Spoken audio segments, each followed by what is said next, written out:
안녕하세요. 법률사무소 율쌤의 허인규 변호사입니다.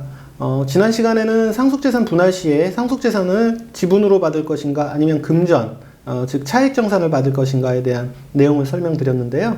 오늘은 상속재산 분할이 아닌 유류분 소송에서도 마찬가지로 유류분 반환 대상이 부동산인 경우에 유류분 지분으로 받을 것인지 아니면 이제 금액으로 받을 것인지 간략하게 정리해 보려고 합니다.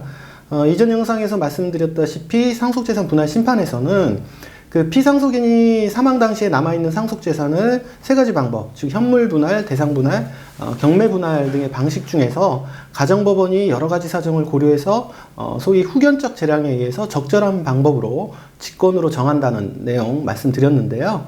상속재산 분할 심판의 대상은 피상속인이 사망 당시 보유하고 있던 상속재산이 그 대상이라면 유류분 반환 청구는 남아있는 재산이 아니라 다른 상속인들에게 생전 증여나 아니면 유증에 의해서 특정 목적으로 유증 증여된 재산에 대해서 그 상속에서 배제된 다른 상속인이 그 재산의 반환을 청구하는 점에서 그 대상이 좀 다릅니다. 그런데 이제 민법 1115조 제1항에서는 그 유류분 권리자가 피상속인의 증여, 유증으로 인해서 그 유류분의 부족이 생긴 때에는 부족한 한도 내에서 그 재산의 반환을 청구할 수 있다, 이렇게 규정만 하고 있을 뿐 그 반환 방법에 대해서는 별도의 규정을 두고 있지 않은데요. 민법이 이 유류분과 관련해서 그 부족한 한도에서 그 재산의 반환을 청구할 수 있다고 규정한 점 등에 비추어서 반환 의무자는 통상적으로 그 증여 또는 그 유증 대상 재산 그 자체를 반환하면 된다는 것, 즉 원물 반환 원칙이라는 것이 우리 법원의 입장입니다. 즉 반환 대상 재산이 부동산인 경우 유류분 반환 의무자는 지분으로 유류분을 반환해야 하는 것이 원칙이고, 유류분 청구권자가 가액으로 유류분을 반환받고 싶다 하더라도 반환 의무자가 이에 동의하지 않는 한 법원은 가액 반환을 명할 수 없게 됩니다. 그러나 그 반환 대상 부동산에 근저당권이 설정된 경우처럼 그 유류분을 청구하는 권리자에게 지분 반환을 강제하게 되면 그 근저당권에 포함된 피담보 채무, 즉 그 은행 대출 같은 대출금에 대해서도 그 유류분 비율대로 인수하게 되는 것이기 때문에 이러한 결과는 부당하다고 할 수 있습니다. 그래서 이런 경우에는 예외적인 경우로 해서 유류분 권리자가 가액 반환을 요청하는 경우 법원은 가액 반환을 명하게 됩니다. 물론 이 경우에도 유류분 청구자가 그러한 불이익을 감수하고 나는 그냥 지분으로 받을래 라고 하면 법원은 그 의사대로 지분 반환 결정을 하게 될 것입니다.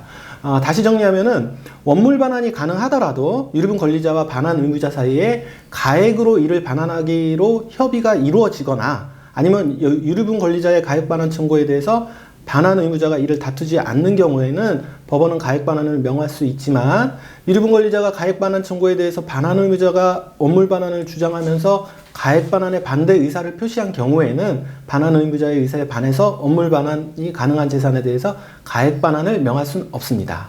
따라서 유류분 청구 소송에서 원물 반환과 가액 반환에 관한 당사자들의 의사를 확인하여 청구 및 항변의 내용을 명확히 할 필요가 있습니다.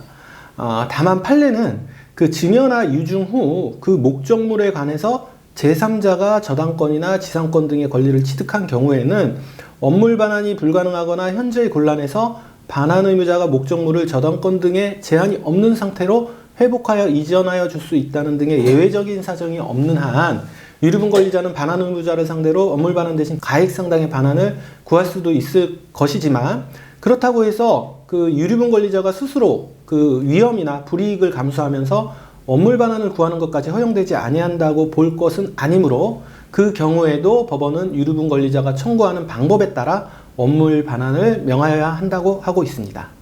마지막으로 판례는 그 유류분액을 산정함에 있어서 반환 의무자가 증여받은 재산의 시가는 상속 개시 당시를 기준으로 산정하여야 하고, 유류분 반환 의무자에 대해서 그 반환해야 할 재산의 범위를 확정한 다음 그 원물 반환이 불가능하여 가액 반환을 명하는 경우에는 그 가액은 사실심 변론 종결시를 기준으로 산정한다고 봅니다. 위와 같이 그 유류분액 및 유류분 침해 유무를 판단하기 위해서 그 기초재산의 시가를 평가하는 시점과 유류분 침해가 있는 경우 원물 대신 반환할 가액을 산정하는 기준 시점이 다릅니다. 유류분 청구 소송에서 시가 감정 시 각 가액의 평가 시점 모두에 관해서 감정을 하는 이유입니다. 그러니까 망인이 사망했을 당시와 가액 반환을 명할 경우에는 그 사실심, 변론, 종결시 그 두 시점에 감정을 하고 있다는 점 유의하시면 될 것 같습니다. 이상 유류분 청구 시 그 반환 방식에 대해서도 말씀을 드렸는데요. 상속재산 분할 시와는 약간 다른 기준이 있으니까 이 점 좀 유의하시면 좋겠고요. 이와 관련해서 좀 더 궁금하거나 자세한 내용을 알고 싶으시면 언제든지 저희 법률사무소 율쌤으로 연락 주시면 감사하겠습니다. 저는 또 다른 영상에서 다시 찾아뵙겠습니다. 감사합니다.